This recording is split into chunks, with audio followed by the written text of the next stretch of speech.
No, definitely not. They need many more firefighters, and our attempt this week is to help with that effort.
We've done this now quite a few years in a row, and it's just fun to watch the joy on the faces of all these people. Oh, it's just great. I'm real glad that the group is willing to let us go up and give us a ride, and just an experience that you don't get to do every day.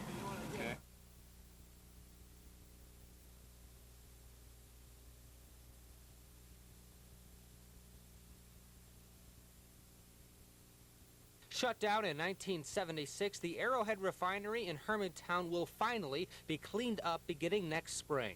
Yesterday, the Minnesota Pollution Control Agency approved a $36 million financing package which spells out who will pay for which parts of the cleanup. The sludge lagoon, 9,000 cubic yards of contaminated soil, will be the responsibility of businesses that contributed oil to the refinery from 1961 to 1976. Cost for that portion is estimated at $22 million. The Environmental Protection Agency will contribute $13 million to remove 30,000 cubic yards of oil-saturated dirt, and the state of Minnesota will shell out another $1 million to maintain a groundwater pump system. Hit hardest by the plan was small businesses like Carey Toyota in Superior. When it's all said and done, they will have paid over $100,000. All because they took their oil to the Arrowhead Refinery, which at the time was not only legal, but encouraged. It was legal at the time. Even the city trucks used to come and get some of that drain oil and put it on the roads to keep the dust down. Now we got to pay for it, which I think is really wrong. You know. Approximately 180 companies are involved in the settlement. Penalties range from $3,000 all the way into the millions. Many believe this case has illustrated what's wrong with the federal Superfund. It has cost millions in legal fees, and by the time the cleanup is finished in 1996, it will have been 20 years since Arrowhead Refinery was forced to shut down. In Duluth, Ted Rowlands, News 6.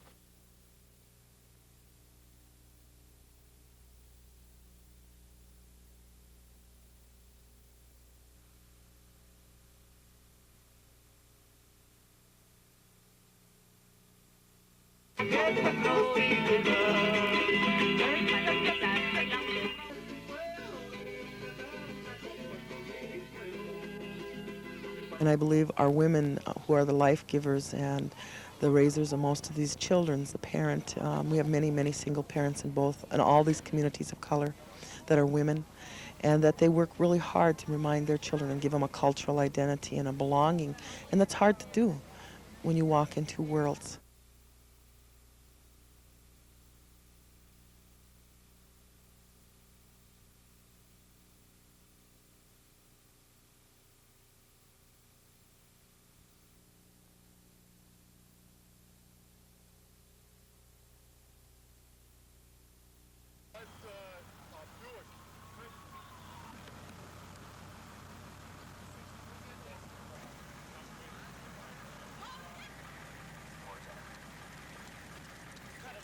Officer Ron Ryan Jr. is the son of Officer Lieutenant Ryan Sr., who Lieutenant Ryan has been a member of the police department for over 25 years.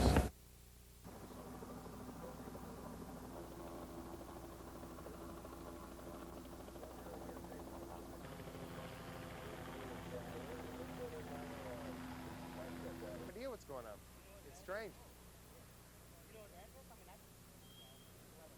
Pardon me?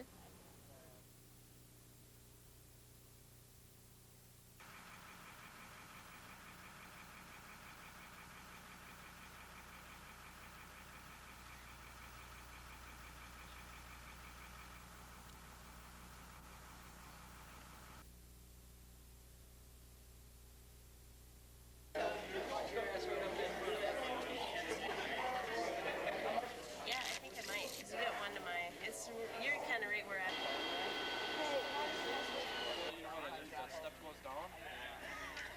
Lean back. Everybody else. Hello, dude.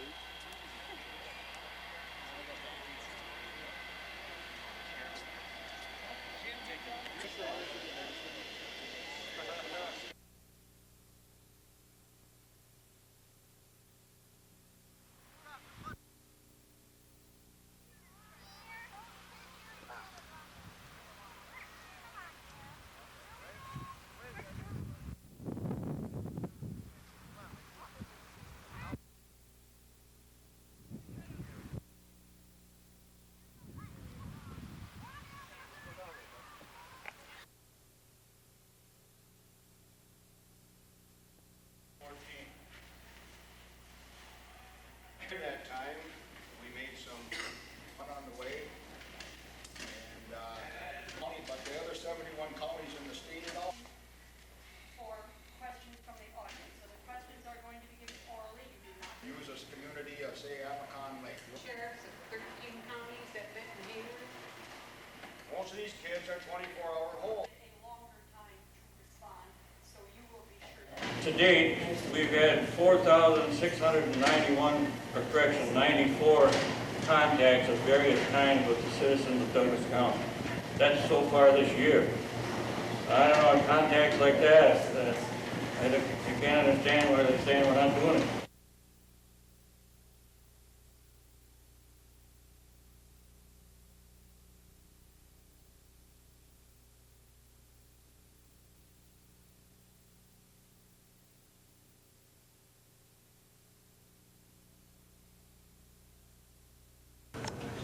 Okay, well, they might just be.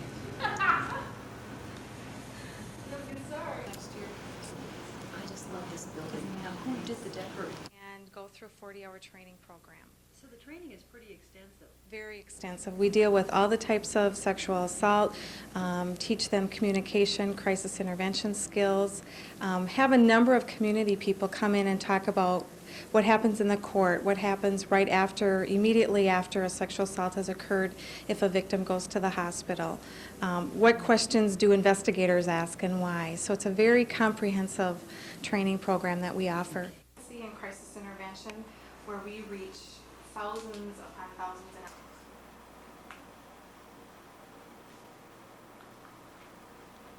How's the parking down here? You have adequate parking?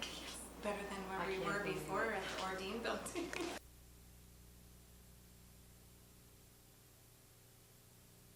This is one of the issues that Native people are considering at the present time. But what I want to say is that in this country, with the Fond du Lac Reservation right here, and with 14% of our students being American Indian students, we're concerned that they get the correct history, but we are also concerned about our other students getting correct history of the Ojibwe peoples and of Minnesota. 8 years old, her name is Chante. In Lakota, that means heart. So her name is Heart Heart. And the reason that I don't go by my husband's name is that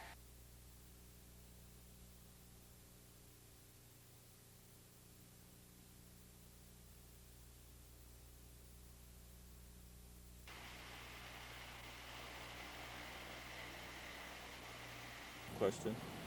He was very dedicated to his job. He was the investigator for the Douglas County Sheriff's Department. He was also a canine handler. And he was also the leader for our, what we call the SRT team, which is our special response team. We're all going to miss him very much.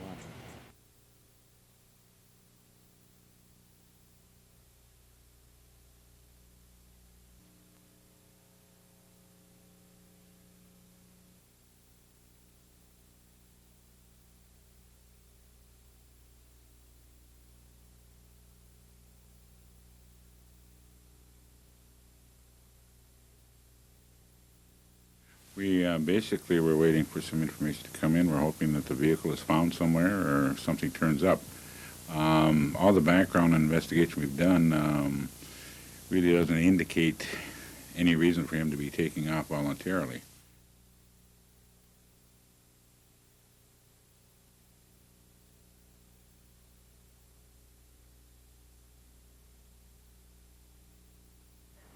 He didn't leave with anybody. He left by himself. He left from just south of Grand Rapids, residence just south of Grand Rapids, to pick up a party that was also a fellow Army Ranger.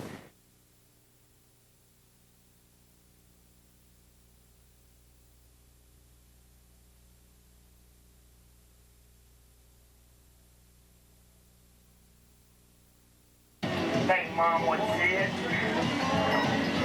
Ride number 5 out front, number 5. Go down on the home stretch, ride number 4 back in the lead, number 4. We'll go from number 1 down to number 4 and number 5. Here we go, which one's he gonna be? All right, the winner is number 4.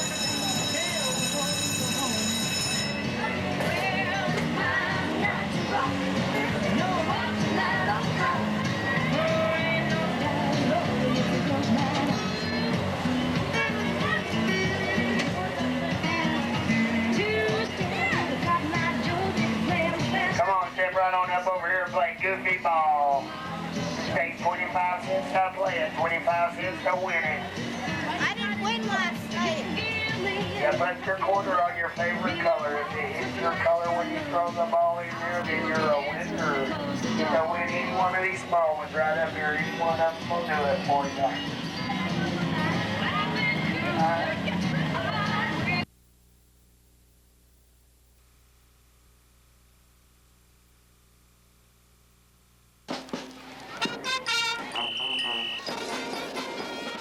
If you work, and judging by the current unemployment rate most Americans do, this was your day. The chance to spend time with your family, get out and meet neighbors, and enjoy a parade that honors, well, you, even if you spent the day working. We work most holidays. It's nothing strange to us. We work 4th of July, Memorial Day, Christmas, Halloween.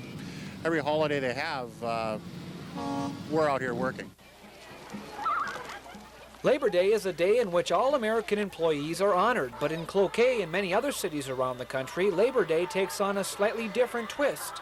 This parade was made up of mostly politicians and organized labor unions, the latter of which is represented strongly in Cloquet. With the unions in the town, it is labor intensive, like you say. I would think this is a good holiday for the Cloquet area.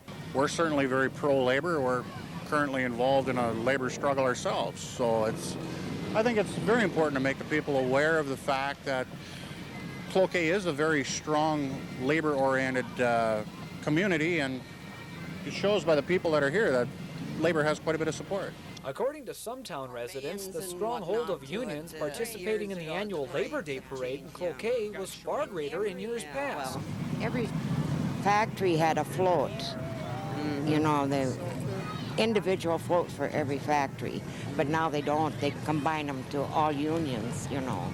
Sure, the weather could have been better, but someone once said the worst day at anything is better than the best day at work. Happy Labor Day from Cloquet.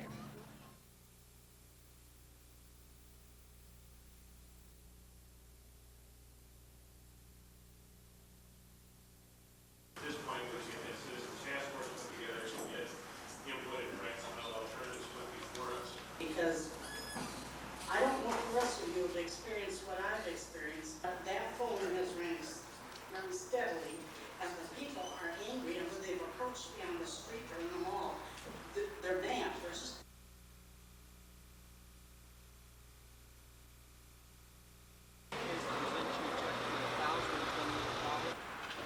We created and sold a 300-foot submarine sandwich, and sold off 3-inch sections of the sandwich, and all the proceeds went towards Crime Stoppers.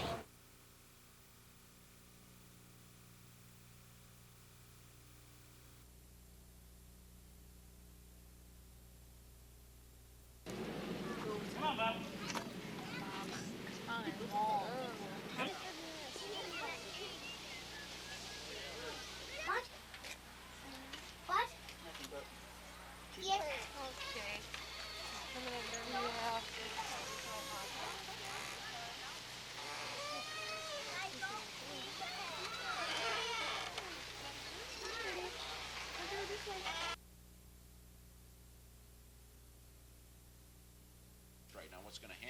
see an extension of this. Hotels, restaurants, sporting events. We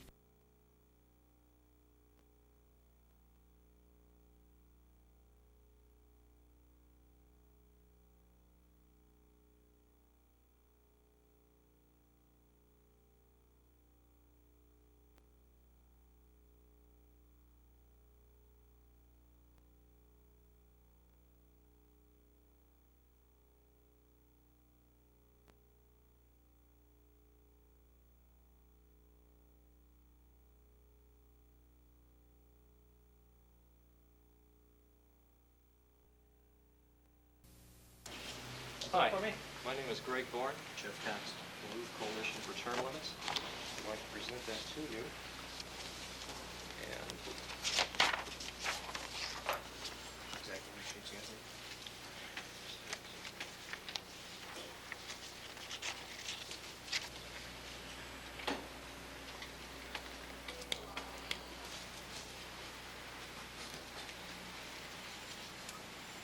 Take me a few minutes to count the pages. Sure. But I'll whip up a receipt for you. How's that? Okay, that's fine.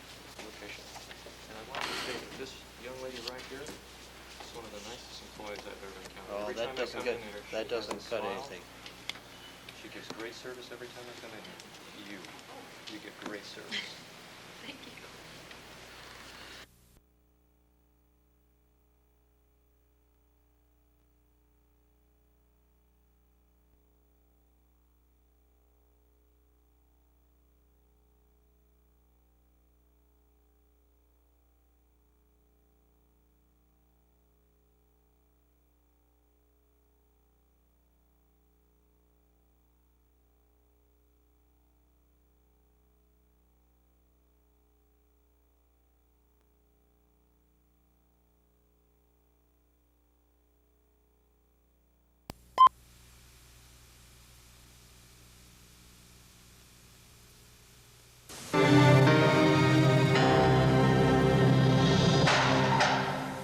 Vandalism reared its ugly head again. This time the damage was at Spirit Mountain. Really matter. Sometime over the weekend of August 27th and 28th, $12,000 worth of damage was done to the ski lift equipment. The vandals threw rocks and used the plastic bubbles on the chairlifts as targets. 6 windshields were broken at a cost of $2,000 apiece for replacement and repair. Spirit Mountain is owned by the city of Duluth, making many of us the victims. Vandalism is always a senseless crime, and we need to find out who's responsible. We guarantee no one will find out who called. We also guarantee the caller will remain anonymous, no matter what the information is. The added bonus from Crime Stoppers is up to $1,000 in cash, if the tip is any good. Call 1-800-974-TIPS or 723-ENOUGH.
Mower County investigators, flanked by the Bureau of Criminal Apprehension, are still tediously surveying a grim scene, one where Jim Cook, a part-time dairy farmer, reportedly shot and killed his wife Lois and his two adopted daughters, 15-year-old Holly and 14-year-old Nicole. Just prior to the killings, a neighbor, Kenneth Erickson, got a shocking phone call from Cook's son in California, and through a fog camera lens, he relayed a chilling account.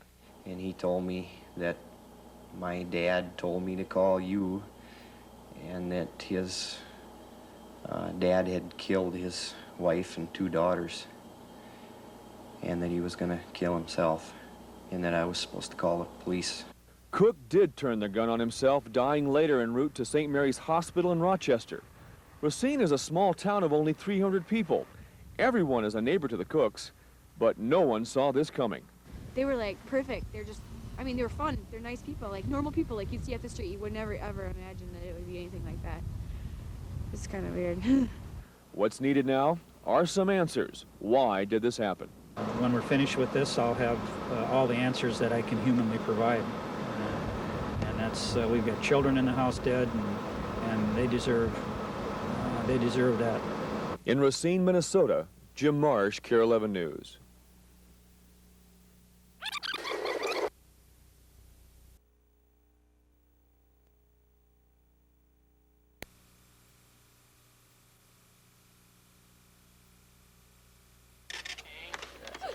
Tuition for college students continues to increase at an alarming rate, and school officials are becoming more and more concerned over the amount of annual funding the state legislature is providing. If the state isn't increasing their share, the first thing you do is look for ways to keep your costs down. And we have had budget cuts on the campus for the last 5 years that have been approximately $5 million, about 10% of our total base budget. Unfortunately, cuts in the school budget are not enough to offset the decrease in legislative funding. The other place that you go is to the consumer, and so student tuitions have gone up as well. Until recently, higher education was always first or second in priority concerning the state's annual budget. And trying to make an evaluation of what the legislature and the administration feel higher education is in terms of a priority, I would say right now we're no better than fourth or fifth. The state has an adopted policy they call the one-third, two-third policy. That is to say, the students pay one-third, or 33% of the tuition cost, and the state pays the remainder. And if the public thinks that higher education is a fifth priority, or sixth priority, or seventh priority, sooner or later what you're going to find is that we're no longer a state-supported institution, we're a state-assisted institution, and that students are going to carry even a larger burden of tuition. And that is exactly the trend. Students this year are paying roughly 42% of the tuition costs. Next year, that total could exceed 50%. We have a chance to keep it at inflation rate if students will care. If we can get out more voting power, then our power with the state legislature, with the governor, with the regions will increase. With the help of state funding, the 4.3% increase in tuition this year could grow to roughly 5.5% for next year. However, without state help, that increase could be as much as 12%. In Duluth, John Jetta, News 6.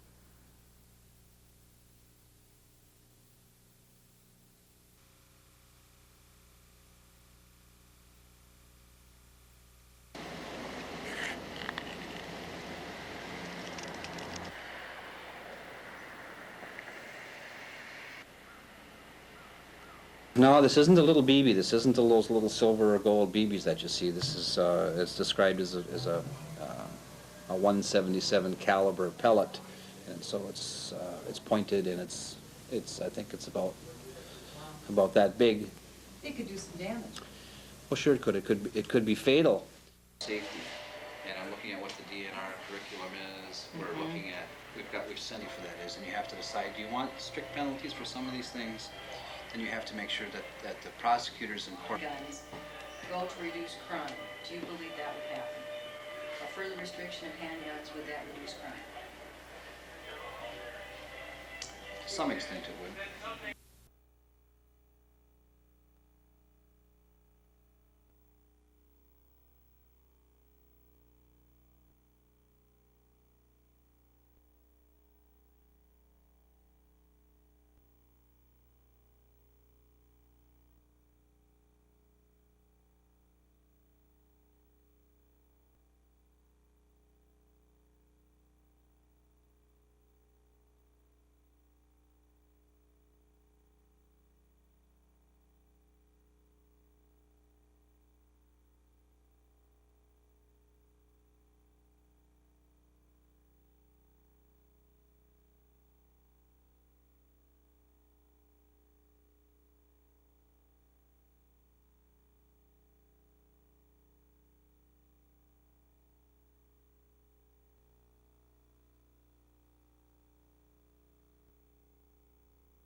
This one I know had to be, somebody said it because there's no storms or nothing. There was no electricity to this building, and it was open.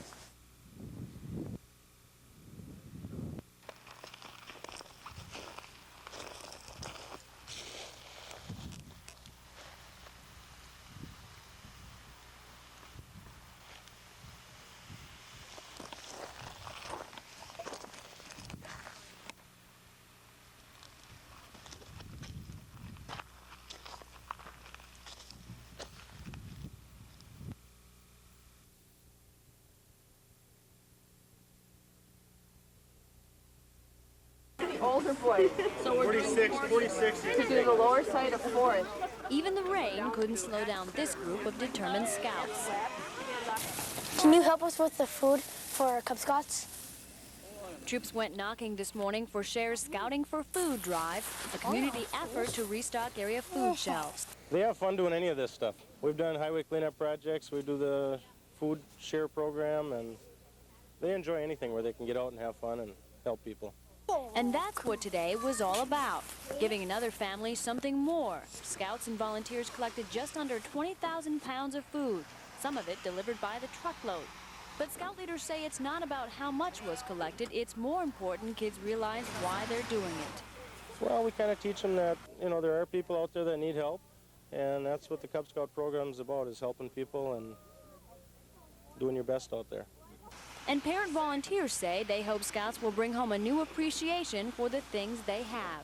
We're very fortunate, many of our scouting families, to have plenty to eat, and it's good to give to those who don't have enough to eat. In Duluth, Molly McMillan, News 6.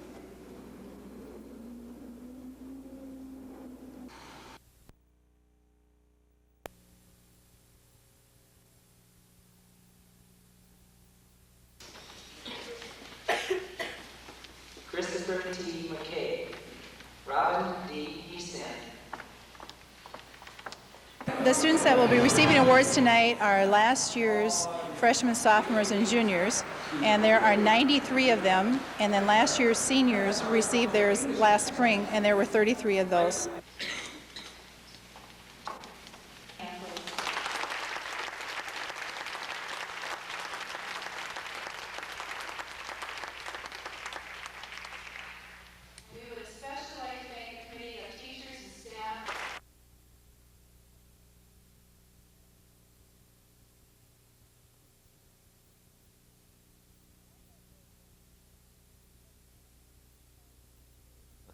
Well, I felt very good about how last night's debate went. I thought it pretty clearly exposed that Rod Grams wasn't able to name a specific item in the federal budget that he'd be willing to cut.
To the people of this state.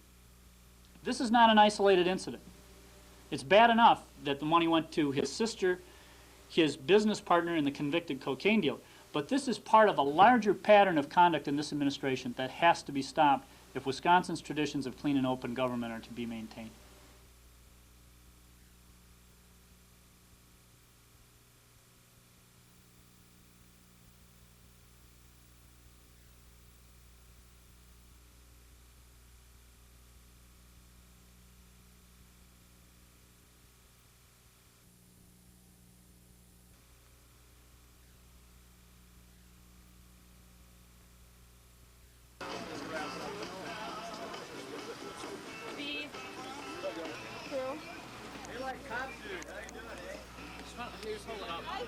We went through a real scare this morning, didn't we, folks? We had less than 100 blankets at 9 o'clock this morning, and we had a match where we had 1,000 blankets, which we did. We're sitting now at a little more than 2,300 blankets, so everybody should be real pleased. There comes in a couple more. All right, but we still have a long way to go, and this is what...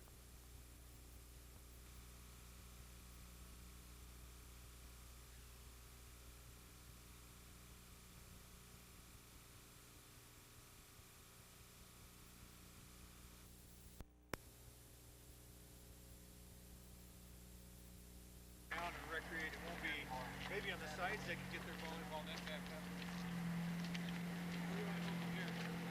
Same way. That's some of the ideas that they're having in some of these flat areas that they can do that. This street here, from this apartment is done, this street would be... There'll be green space on both sides of a center skylight. There'll be skylighting and some real nice area to, to sit around and recreate. It won't be, maybe on the... On all its landings today.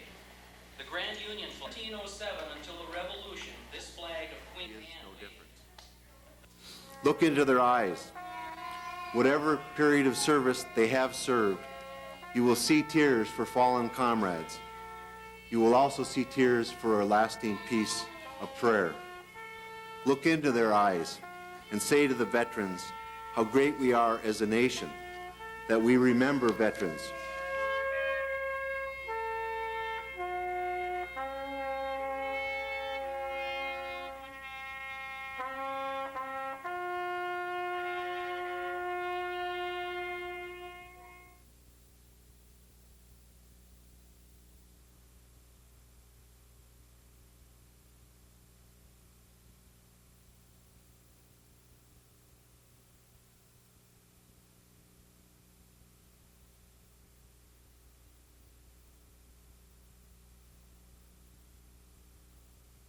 We then informed the Minnesota Federated Humane Society down in the cities, and they sent 2 investigators to investigate the situation.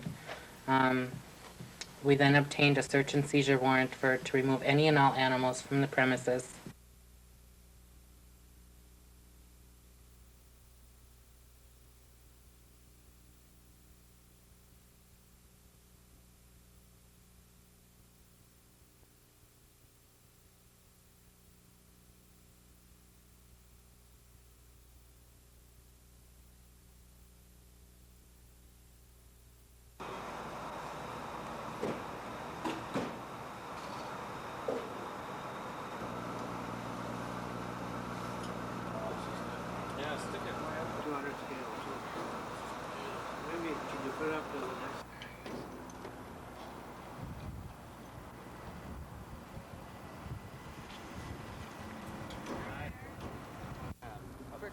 So far. Okay. No, and then we did one in the small parking lot down. And then where they are right now.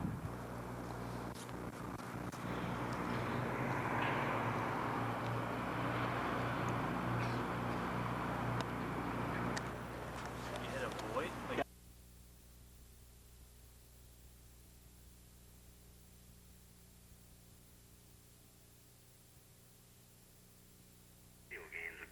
we don't need guns on the streets killing people. We don't need it. Guns don't kill people. People kill people. I never yet to see a gun kill anyone. This is 1994. This is supposedly civilized society. There is no need to own guns for anybody. I wish gun owners would be forced to turn in all their guns, and that guns would be totally banned for sale for everybody in the United States forever. They Instead of putting the cart before the horse, let's address the real problem, which is not the gun, but the user. Washington, D.C. has the toughest gun control in the United States, yet has one of the highest gun murder rates. Obviously, gun control does not work. Gun control punishes the law-abiding citizen, not the criminal.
The most important thing that they can do is pay attention to the road conditions.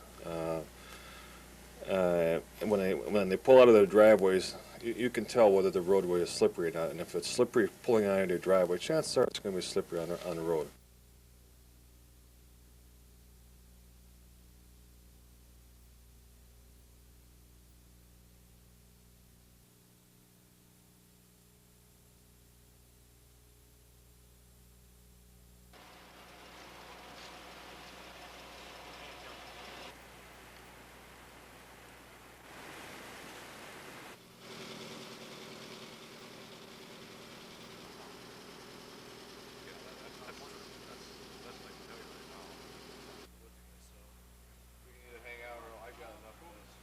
Let's be a good line for us. And then through that clearing, just about to the old homestead.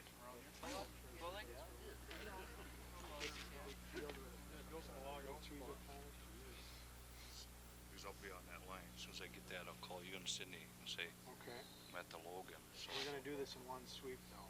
So it's going to...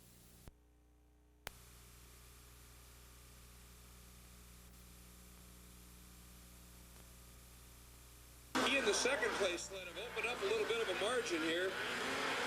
It's 4:01. Then it's number 60 running second, 45, 66, 46. 7 holds on to it. Big bump there for number 3. That's Johansson. Then 121, 48. At the back is Hungate.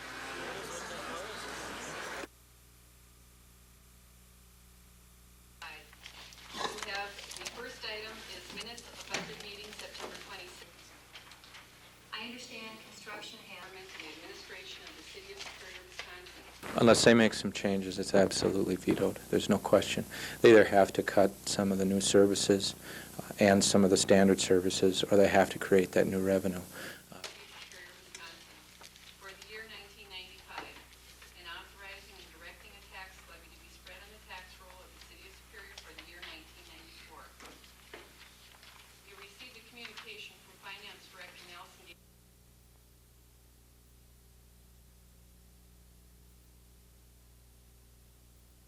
In New York, down in Maryland. They were in Rochester. Our husband, these years,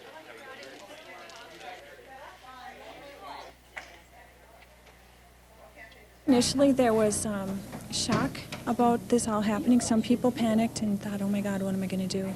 Other people just thought, hey, I've paid my dues, I deserve to sit back and relax.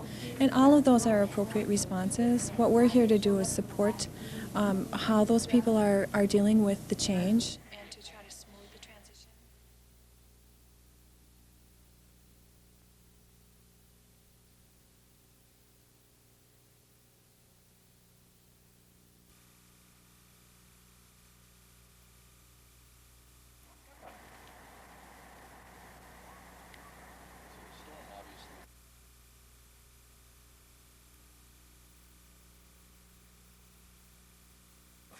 I'd seen a man standing on the shoreline waving and pointing and apparently shouting at these two boaters in what we now believe was an attempt to get them to assist. The boaters unfortunately mistakenly interpreted that as an indication they should stay away from a diver.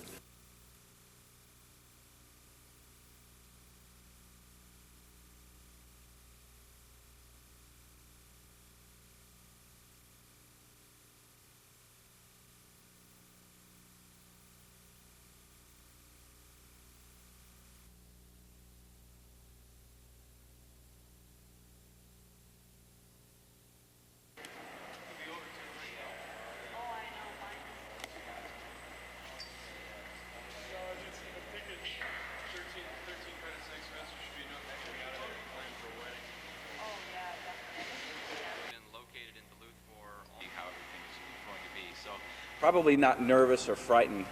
Actually, it's a little bit of a thrill, almost just a slight, probably a thrilling sensation is the best way to put it.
And we've had a number of fires already all over the Iron Range, all over July 1st to June 30.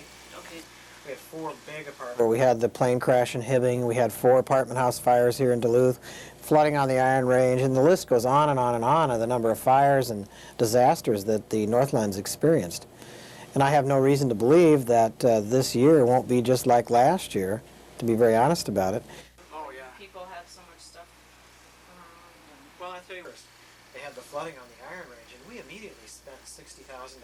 Yeah, those cleanup kits, Yeah. I remember. Cleanup kits and people's assistance and a lot, you know, and it's so important to just give people, and we don't give anybody, we upped our disaster budget to around $65,000. Nothing more. The mayor says this isn't a big deal. Until Sam Brown would have. And, because I am really losing confidence that he can come up with the financing.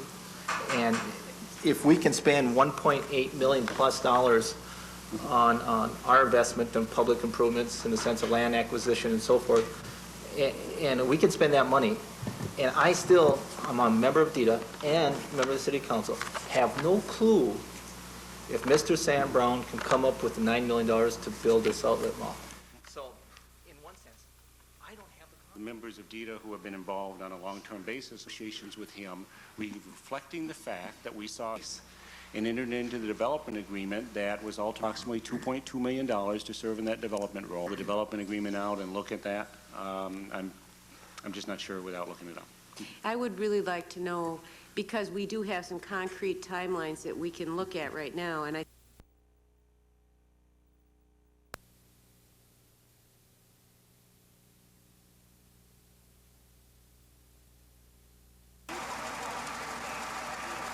When police arrived, Chris Timmons was on the porch with a gunshot wound and was immediately transported to St. Luke's Hospital. A SWAT team surrounded the home, fearing the gunman may still be armed. But once inside, investigators found 2 victims dead of gunshot wounds. Police say 37-year-old Monty Schultz shot Timmons, then his wife, 30-year-old Cheryl Schultz, before turning the gun on himself. Perhaps the most unsettling fact is that there are 2 children involved. 4-year-old Callie Schultz was in preschool, but her sister, Katie, was inside the home and witnessed the shootings. They hauled a little girl out that was in the house that I heard was the one that was screaming that her mommy might have been shot. Police say there's a history of violence in this home. Separated from her husband, Cheryl sought help from a shelter for victims of violence, and just 1 day before her tragic death, Cheryl Schultz had filed a restraining order. The system we have worked. Whether that is adequate to protect victims, we can debate that. The only thing that we could possibly do is, once there's a restraining order, is to take that person and secure them someplace. And I don't think the Constitution will allow us to do that.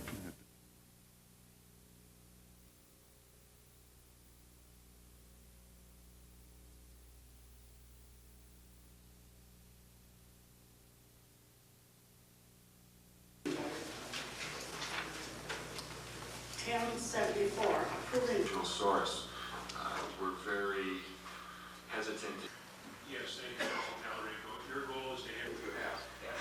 President Talarico, just to make sure everybody's clear, the issue that...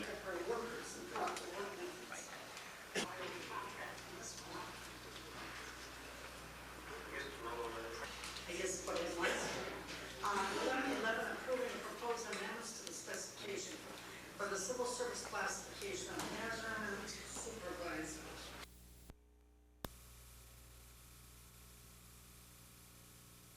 Are in that groundwater, and that's just to help them when they...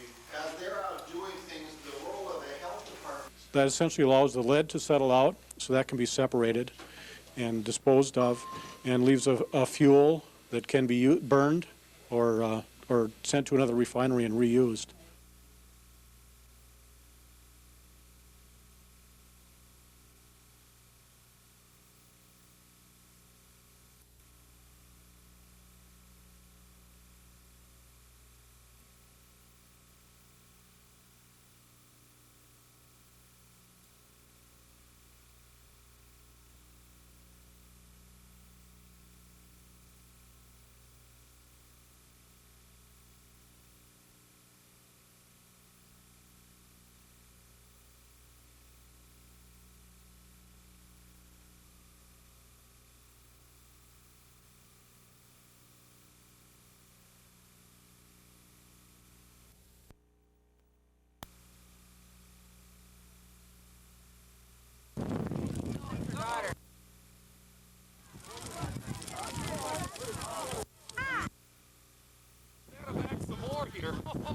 All right, let's...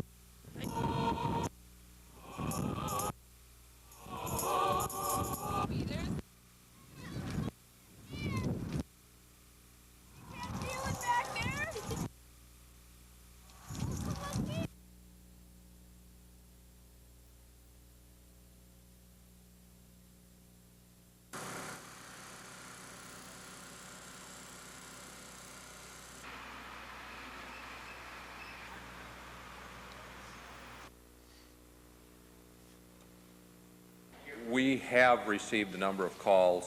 You know, we encourage that. That's part of our investigation. That allows us to compile the information in the case so that if we can put it all together, which we certainly are going to try to do, that we can get a conviction on this. We've heard a lot about different kinds of arsonists, vanity arsonists, arson for revenge, arson for profit. You've already rounded up some suspects and talked to them. Do you have sort of a clue as to what's going on here? It wasn't just a homeless guy, starting a sterno fire in the back to get out of the cold.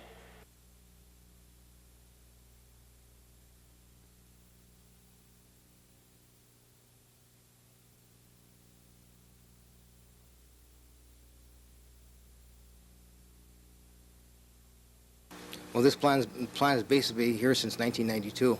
So we've had companies looking at our wood park since that time, and they knew of the plan. And there were some revisions to the plan that we put in today and amplified some sections. So those companies would have to make that determination on their own if it's viable for them. to come into the wood park now.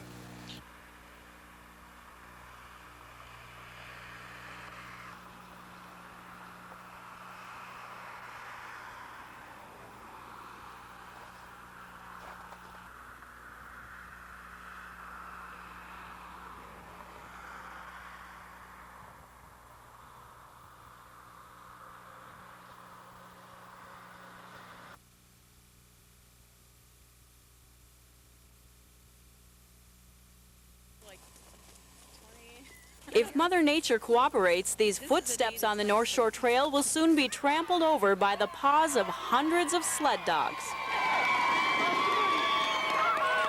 Well, I personally am hoping for a day just like today, but with a lot of white stuff between me and the sky, and landing right here and so forth on the trail. Race officials say the lack of snow isn't as much of a threat as icy conditions. If the trails get too icy, mushers won't be able to stop their sleds.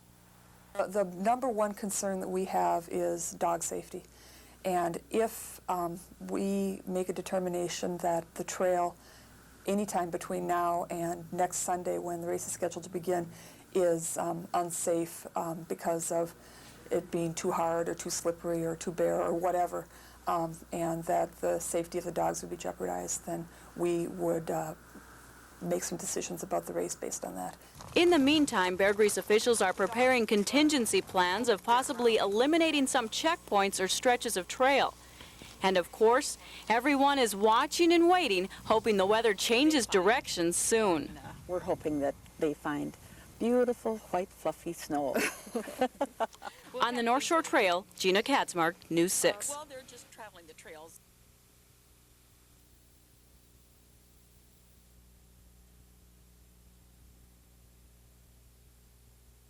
To a system that would have discharged to the ocean offshore. Duluth City Council for making this possible, and for Dr. Gearhart coming to Duluth. Wetlands can be used, kind of a follow-up on that. Wetlands have been used following an oxidation pond directly, or a septic tank, or essentially a primary clarifier type system. Eastern Europe, temperatures all year long. We have various projects. I just happen to be the engineer on a task force very similar to the group that you have here. We were called the Wastewater Task Force, and we've been going for 15 years. I don't know when a task.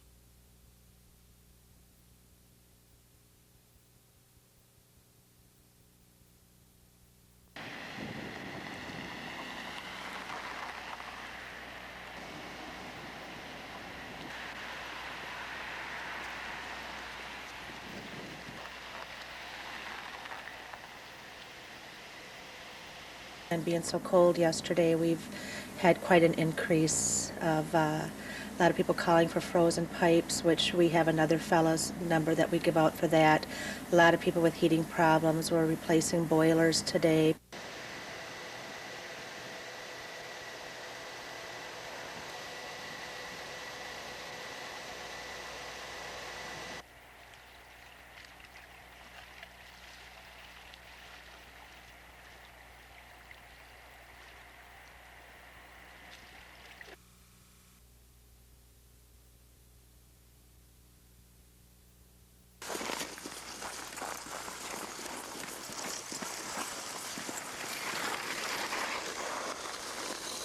I don't think the course conditions are going to hurt the dogs right now. If anything, it may make for a faster time, even though they do have fewer teams.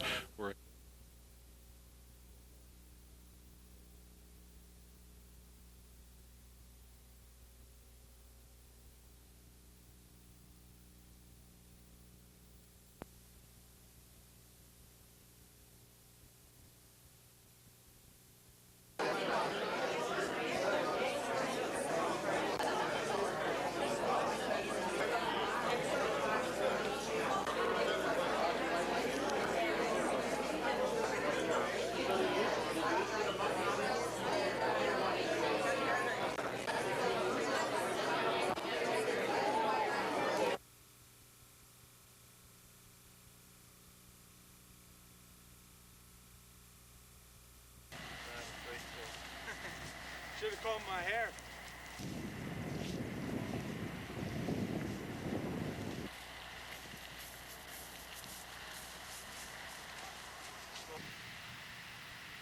driving this car.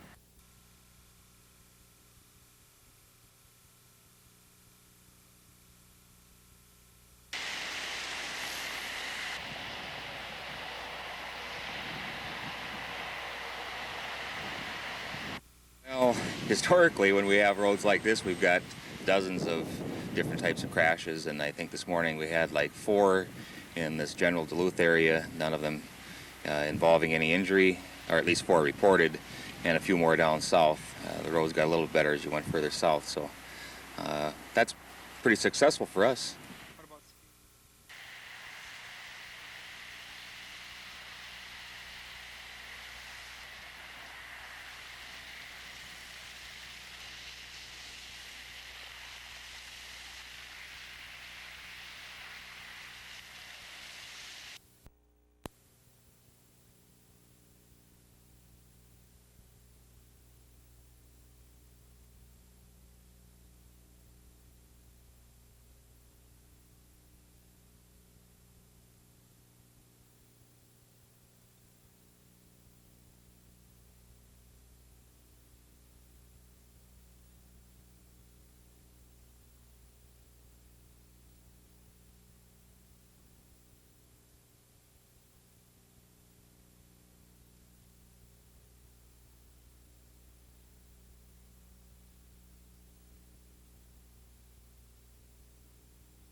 They request that the International Joint Commission consider this matter. There's some guests here that maybe some of you know, maybe some of you don't.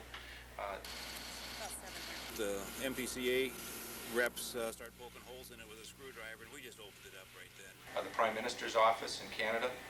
I have no intention of stopping now. And I have no intention of stopping in 2 months when I'm not mayor. I live here. And I don't like the way that I'm being treated by the MPCA and by the federal government.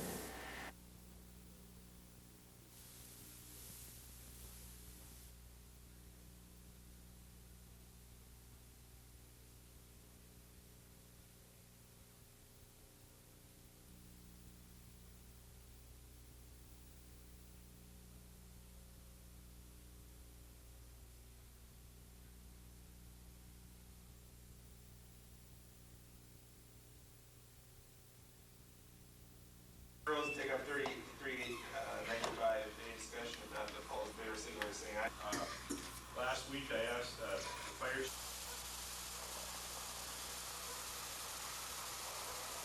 Park in the middle of people with the truth. They told me what they want to hear. I'm not going to tell you what you want to hear. I'm telling you, you're going to be gone in 4 to 5 years if we don't get that levy down. Because when the squeeze comes, and it's coming from the state and federal government, something has to go. And this is the only non-mandated service we provide. It's the 4th largest budget we have. in new ways and be different. You know, I think we should look at it at a lower number.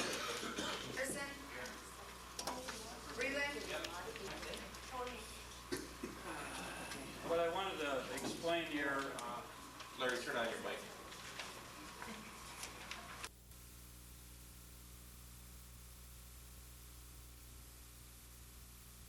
Diane Olson left behind sisters, a mother, friends, and 5 children. Today they gathered to remember their lost loved one.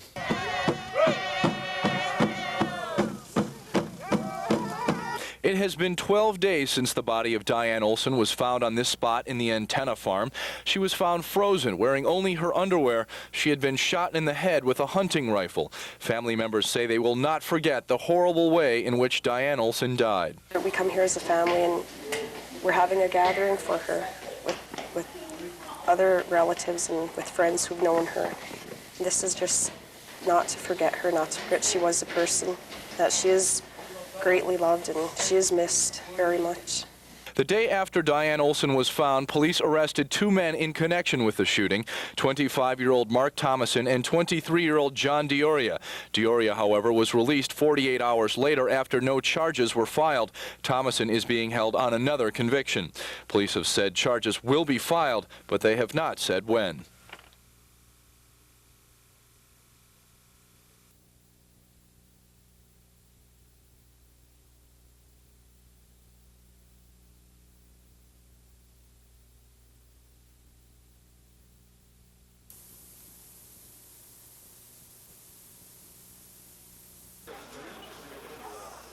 Minnesota's drug abuse resistance education program is getting high grades from the kids who are learning to just say no. It's fun. We learn a lot. DARE officers say the key to their program is keeping kids interested and making them feel good about saying no to drugs and alcohol. It always helps with that age audience to try and augment the classroom learning with some fun activities and some gimmicks to help them bond to the program. Like DARE baseball. We have times that we ask questions how to say no, and if you make one, you get to go on base. In Renville County, officers converted a drug dealer's truck into a weapon for fighting the war against drugs. One of the lessons we teach in DARE is about consequences. What can happen to you if you get caught, if you use drugs. And this is probably the best example of what can happen. This belonged to a drug dealer. We took it away from him. The DARE program started in Los Angeles 2 decades ago and is now used in classrooms all over the country. In Duluth, Gina Katzmark, News 6.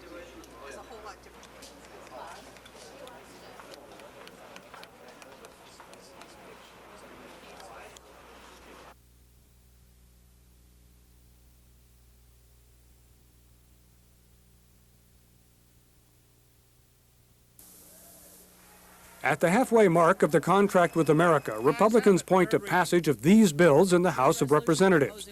The Balanced Budget Amendment, the line item veto giving the president power to strike individual budget items, several crime bills, including one making it tougher to toss out illegally obtained evidence, another removing provisions for 100,000 new cops in favor of direct money grants to communities, a bill prohibiting regulations without providing money to states to enforce them, and restricting U.S. involvement in UN peacekeeping operations. I mean, the first 50 days have been amazing. There's a sense that the liberal Democrats had sort of bottled up publicly desired major changes. Still to come, highly controversial issues like welfare reform, tax cuts, term limits, and regulatory reform. It was no coincidence that Mr. Clinton chose this day to push his Reinventing Government program. The president said many regulations do need to be cut, but said GOP proposals would gut decades of environmental, health, and worker safety rules. These are extreme proposals. They go too far. They would cost lives and dollars.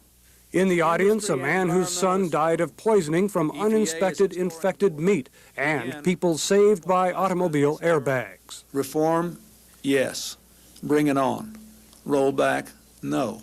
The Senate is likely to tone down much of the House GOP contract. Meantime, the president's approach is finally coming into focus, drawing lines and threatening vetoes.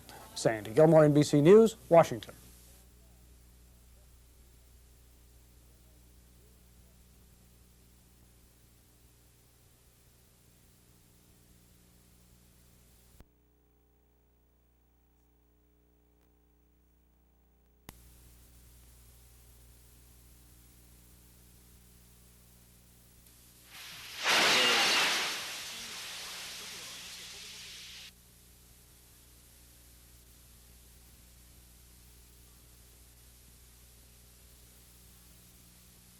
Please. Just got back from the bank and have a grand total so far of $1,800. So it was, we were pretty happy.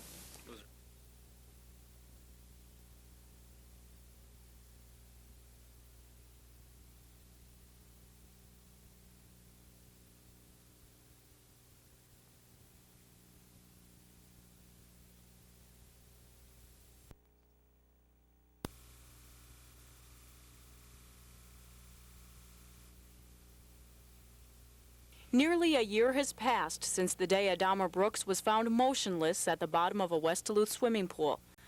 Doctors say he was underwater for at least 10 minutes. He's been in a semi-comatose state ever since. I lost my son. Even though he is here, I have a shell. I lost my son. Adama was at the pool for a school gym class, and his parents say the school district should be liable for the incident. Accidents do happen. What we're looking at is not an accident. We're looking at neglect. However, the district maintains it's protected by state law, and tomorrow will ask for the suit to be dismissed. We thought once they were on that bus, they were in safe hands, that they were watched 100%, that we never had to worry. It's too bad we found out the hard way. The Brooks' case against the school district is scheduled to go to a jury trial in July if a summary judgment is not granted. In Duluth, Gina Katzmark, News 6.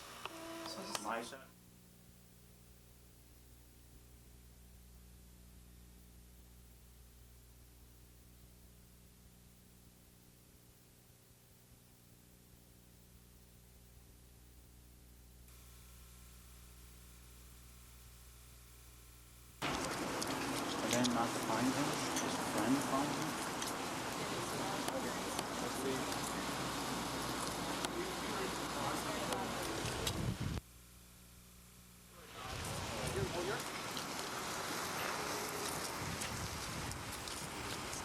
The school district always cares and gives its best supervision for its students. The question is, what did Valley Youth Center agree to? And we're just simply trying to make sure that's complied with.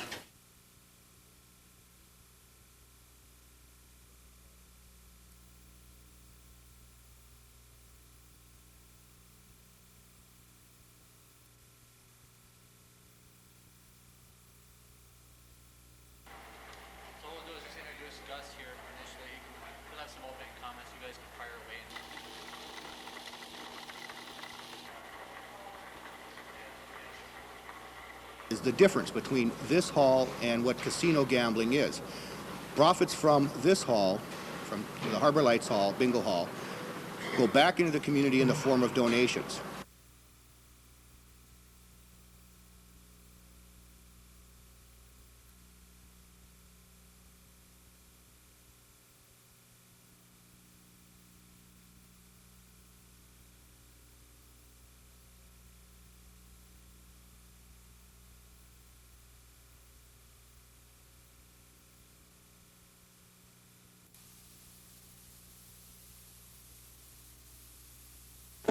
The police and the FBI thought they had him and his mob cornered in this hunting lodge in Wisconsin.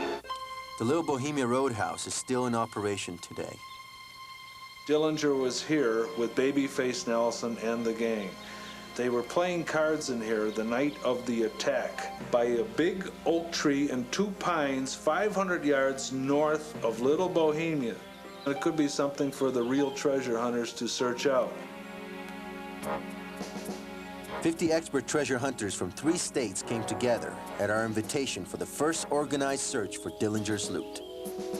Going the ball too hard, and then going to my cousin's birthday party. I think a $15,000 reward, and so that was it. He called them, and then they came from Chicago and Minneapolis. They waited in a V shape with Thompson submachine guns, and the locals had even pitchforks and shotguns as they waited for Dillinger to come out. However, 3 locals came out after the Sunday night chicken dinner. They couldn't hear. All of a sudden, the FBI opens up on this poor 3 people in the car. Dillinger, meanwhile, hears this.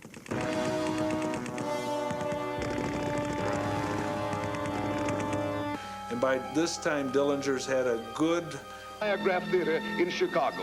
The FBI had been tipped off by the famous Lady in Red. When Dillinger and his 2 lady friends left the theater, Melvin Purvis and his G-men moved in. Dillinger died in this alleyway under a fusillade of pistol shots as he went for his own gun. Only $7.87 was found on his person. Have run farther up the lakefront and buried his loot in the dense woods just beyond the edges of our search. Unfortunately, we didn't find it, but Dillinger's 200 grand may still be out there waiting to be found.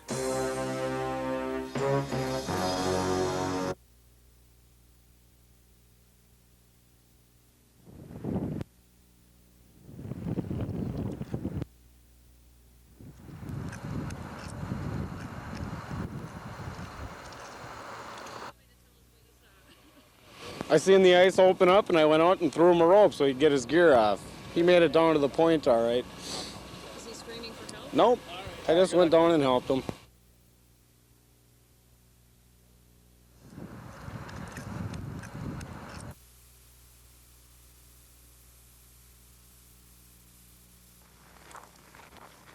Ben Dahlstrom may look like your average 8th grader. He goes to school like anyone else, but to many people in International Falls, Ben Dahlstrom is a hero.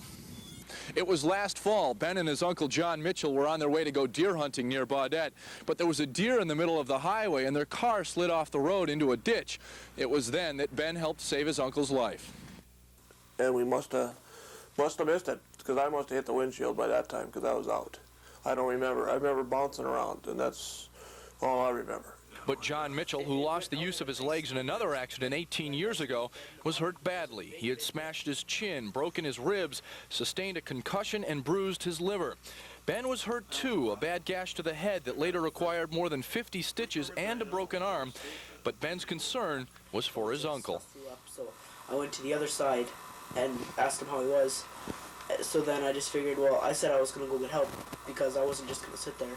So I got out, and it was pretty hard getting out of the ditch, though, because I couldn't use my arms and my leg hurt. So Ben limped to the nearest house where a man helped him call 911. Looking back on the incident, John says he's fortunate Ben had such a cool head. Yeah, I was just lucky to have a kid that was as composed as Ben at that age to be with me. Somebody could have got shook up and just wouldn't have been that composed. We learned, like, at any injury, like, you don't just leave the site. We were preached at that we were supposed to find out what's the matter first, so like when we go to get help we can tell what's going on. Also hurt in the accident, their Springer Spaniel, Dee Dee, but now the three have recovered and spend a lot of time together.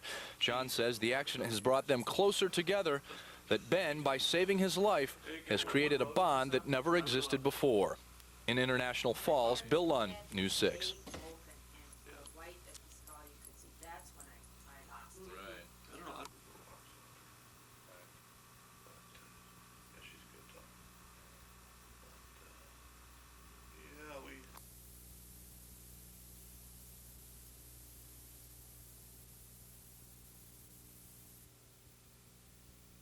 Timber wolves have an almost magical attraction, and northern Minnesota is becoming known as the place in the world to see and study wolves.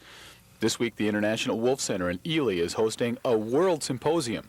We've got the biggest population in the contiguous United States. We've got the best facility. We've got an incredible exhibit. We've got a library, videos. We've got a resident pack. We have got more resources in this small part of the world than literally anywhere else in the world. Researchers will meet in Duluth and Ely to discuss issues facing wolves in places like Croatia and Italy, and of course the current wolf hotspot, Yellowstone National Park. One of the world's leading researchers is Dr. Dave Meach of Ely, who's been at it for almost 30 years. When I started in 1968, for example, the farthest south that we knew of wolves in Minnesota was just really southeast of Grand Rapids. Now they're down to south of Mille Lacs Lake. And that's quite a difference, not only in terms of total area now used by wolves, but particularly in the type of area that the wolves are living in. Meach played a key role in getting the Wolf Center here. His research documented the animal's remarkable comeback. Well, it certainly indicates that wolves are capable of surviving in many different types of habitat and areas as long as the human being will let them. The last World Symposium was held 5 years ago in the Twin Cities, before the Wolf Center was built. This time, world experts will tour the exhibit in Ely and gather under the stars for an international howl. I think the message that will go back to each of the 50 states and many, many countries around the world is that Minnesota truly is the place to understand and experience the wolf. You know, I may go without cut shots here. I'd like, if I do any editing with...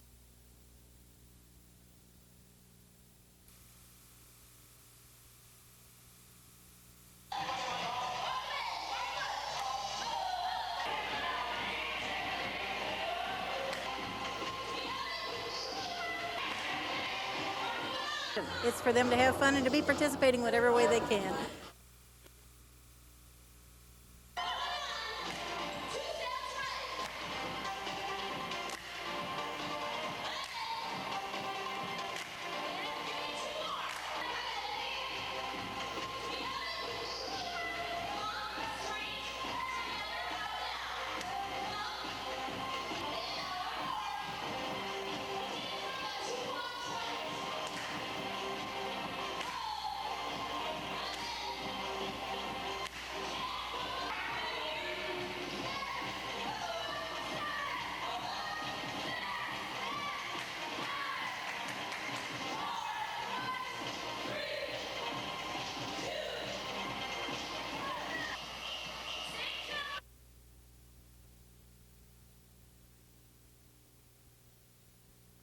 His live-in girlfriend's 15-year-old daughter.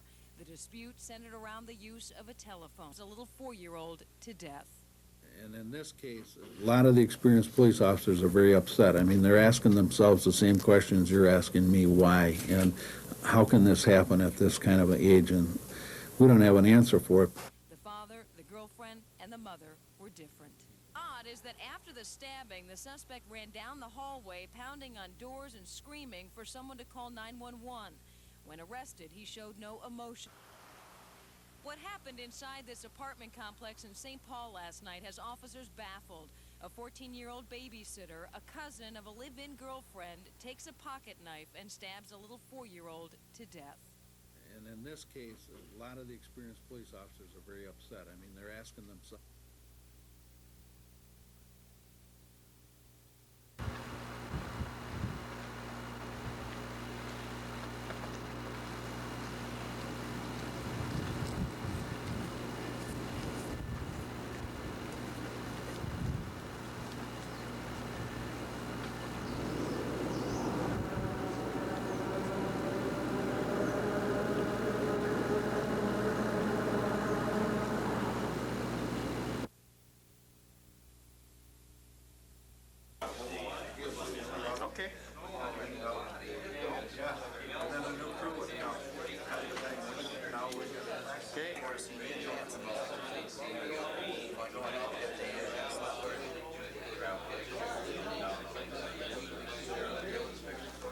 The water was very cold, lots of ice in the water, and his shipmate had spent about 10 minutes in the water before he was able to get him out. So there was a definite possibility of hypothermia and impossible drowning if he had not been able to get in and retrieve him.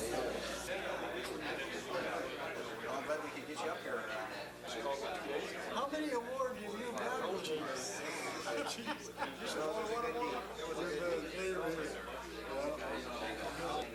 That had to be a very distressing situation. I heard there was quite a bit of damage to the light.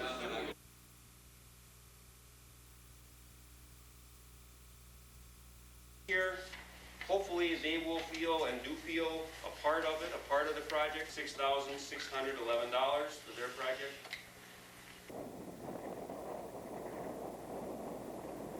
Well, the grant money is going to be used for extensive landscaping on the outside of the building. When we built the school, we didn't have enough money in the construction project to do the kind of landscaping that we wanted to get done. We would like the grounds to reflect the environmental emphasis that we have in the school. And so we've worked with Bob Olin to put together a plan that will involve the community and the Stowe kids and staff in working together.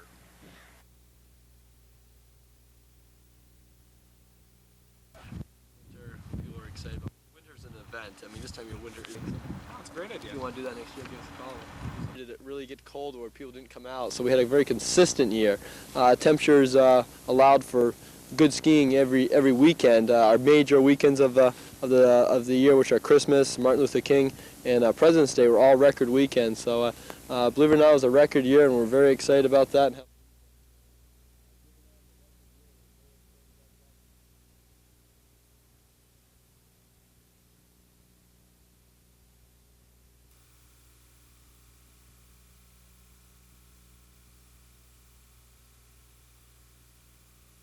city government through something I call right-sizing, and the other thrust is through reorganize and to utilize skills to put the unique and attractive image of Superior and eliminate the negative climate that... Once I would take office on April 18th, I would still have approximately 2.5 months of chemotherapy left. Right now I work 2/3 to 3/4 time, and it's been very effective, and I believe that I can do that during the 2.5 months that I will continue to have chemotherapy. Development Association, the Chamber of Commerce. my position and the issues of the council. How she would lead the city council or the city of elected is difficult to determine because we don't have.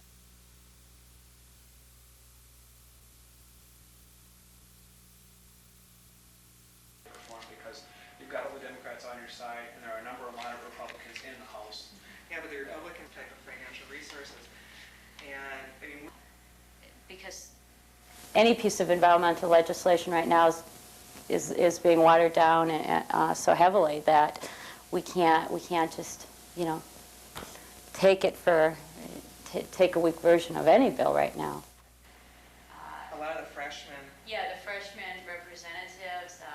As far as monetary, it's going to be expensive as far as time, but some of it probably won't be able to be replaced ever again. And that's. Well, I agree. The lack of understanding of the bill itself from different representatives, not Overstart, but a lot of the freshmen. Yeah, the freshman representatives that were met.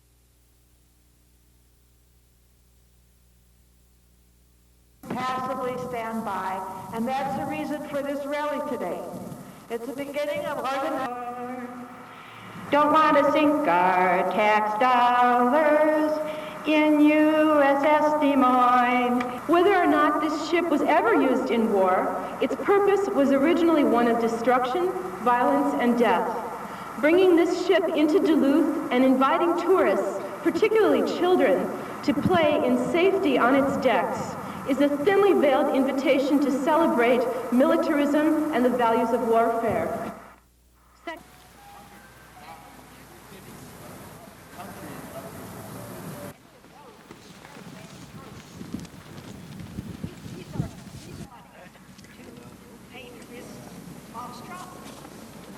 And then every year after we get it, we're going to have to pay for up to 2. Now, what are we going to cut out of our programs?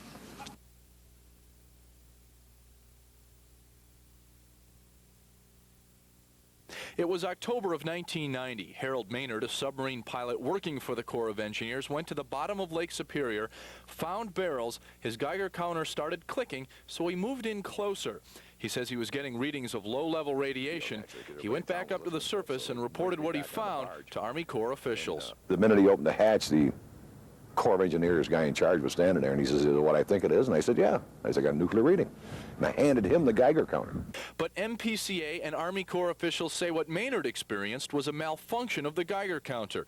During a phone conversation with Channel 6 News, Bob Dempsey of the Army Corps said, "We anchored ourselves as close to the same spot as possible for a good hour, but we could never repeat Mr. Maynard's reading." But Maynard says he was specifically told not to go to the area where he'd found radioactive readings, instead to another area of barrels where there was no response from the Geiger counter. Maynard says he feels the Corps was deliberately trying to ignore what he'd found. It was never mentioned in the beginning by the Corps. No one wanted to talk about it. And that was just said that that wasn't true. And I assumed that they were right until I got a reading in the submarine. Now there's something wrong.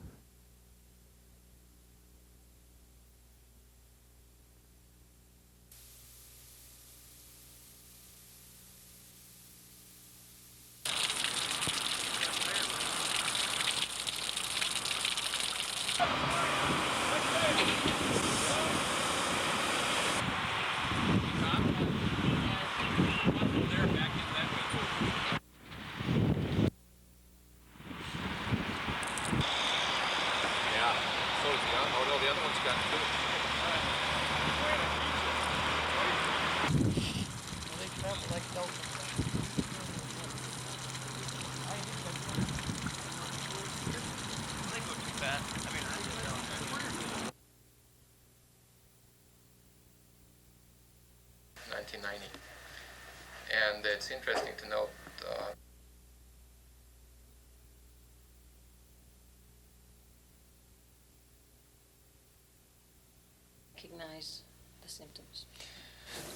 I think a patient that develops symptoms that would normally be interpreted as influenza, but out of the season, namely in the summer months, should see a physician.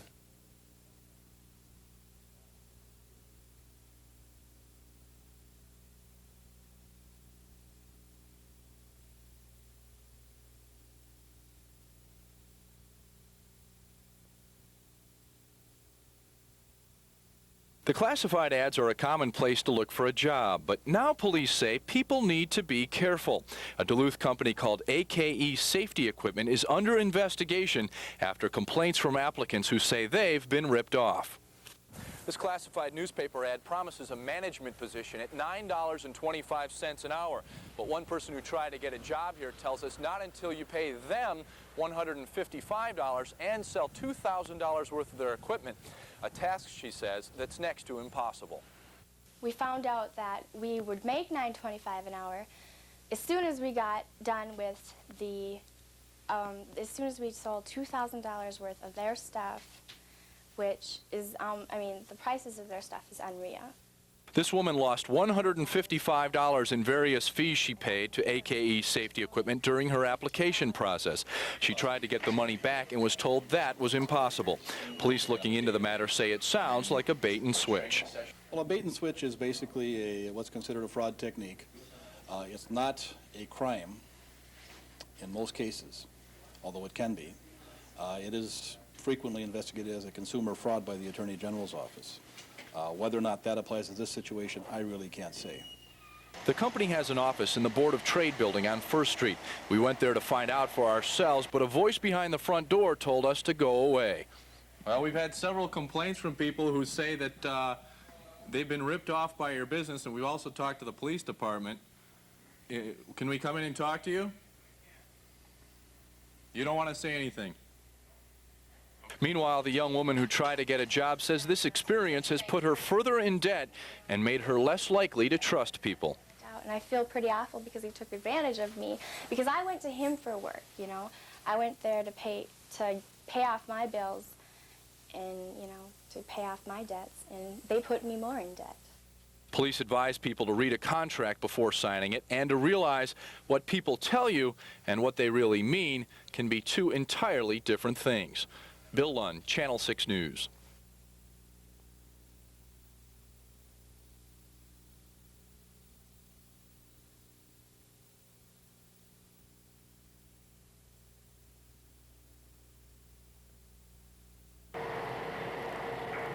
Police say at least 12 adults and 4 juveniles broke into Bayside Warehouse early Sunday morning, taking over $80,000 worth of merchandise.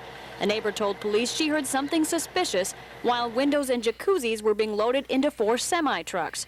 When one of the trucks drove into Minnesota, police were waiting. The incident was coordinated, so we, through our emergency response team, arrested the people here in Superior without incident. Police don't know why the burglars wanted windows and doors, and also say none of the suspects have a criminal history. It appears this is the first and only burglary of its kind in Superior. But after being questioned, the suspects were released. The reason everyone was released was they weren't flight risks, there were no weapons involved, and there's some additional investigation that has to be conducted before we can refer these people to our court for charges. Police suspect the burglars were hired to take items in and out of the warehouse here, but they say until they know exactly who hired them, no one will be charged. The majority of the individuals involved, we believe at this time, were unaware that it was an illegal activity. Superior Police say they expect what is already a complicated case to take a long time. But when they do find out who's behind this burglary, they're hoping for charges of burglary and conspiracy to commit burglary. In Superior, Molly McMillan, Channel 6 News.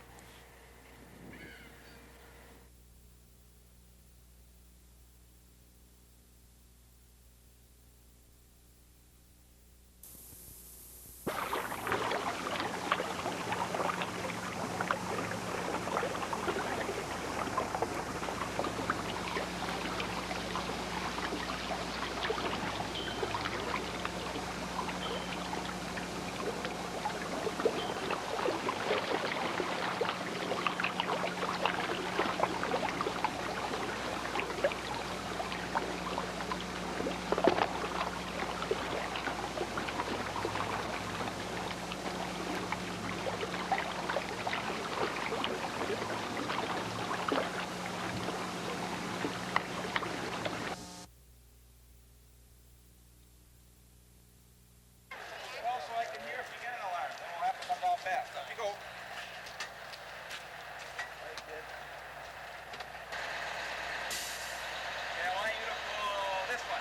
Well, it's certainly wide open now for women, and if that's what she wanted to do, that's fine, as long as she knows everything that's involved in it. It's not all glory, as she saw today.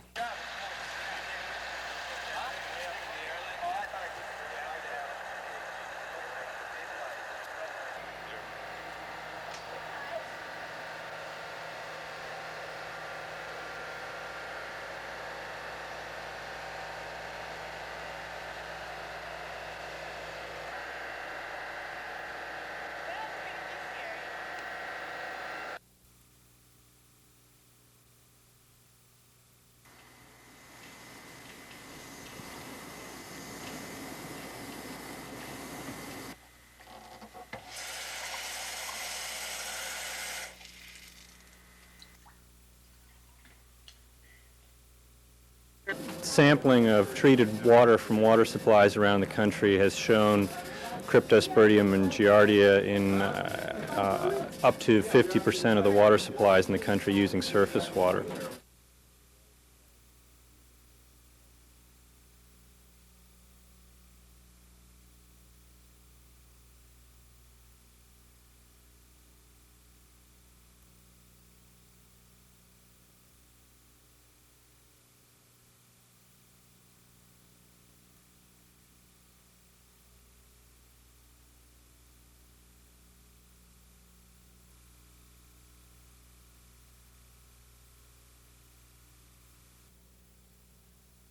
Well, the idea behind this kind of a recognition is to sort of balance out the well-deserved recognition that is much more visible in terms of sports and athletics and those kinds of recognitions. And this is also a way to say to our students, we value your efforts in the classroom.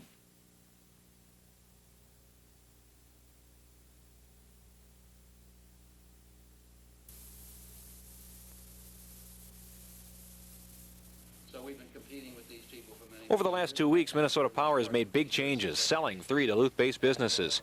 At first blush, it looks like the utility is pulling out of Duluth, but company leaders say that's not so. Well, I can understand where people might question that, but, you know, we formed LSPI. If there had been no Minnesota Power's involvement in a greenfield mill like this, there would be no LSPI today. We took that on, at least in part, for economic development purposes. The company isn't pulling out, it's re-diversifying. The linchpin of that strategy is the $160 million Odessa deal. The utility will buy 80% of the nation's third largest auto auction firm this summer. Officials hope that 30% of Minnesota Power's net income will be from non-utility sources by 2000. New President Edwin Russell likes that direction. I feel very positively about the direction of the company, and that the changes that we're going through are really evolutionary rather than revolutionary. Well, the purchase isn't without its detractors. The rating firm of Moody's recently lowered the company's bond rating to A- over the deal. That rating is still very strong, but Russell says the company's utility side and the Northland is that much more important.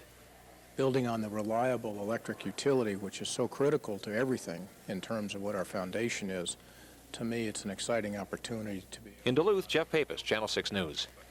Electrical utility basis, but also to be able to expand in the water business in Florida and elsewhere, as you know. As you see some of the shareholders here, is it kind of an eye-opener to them to realize that the utility is...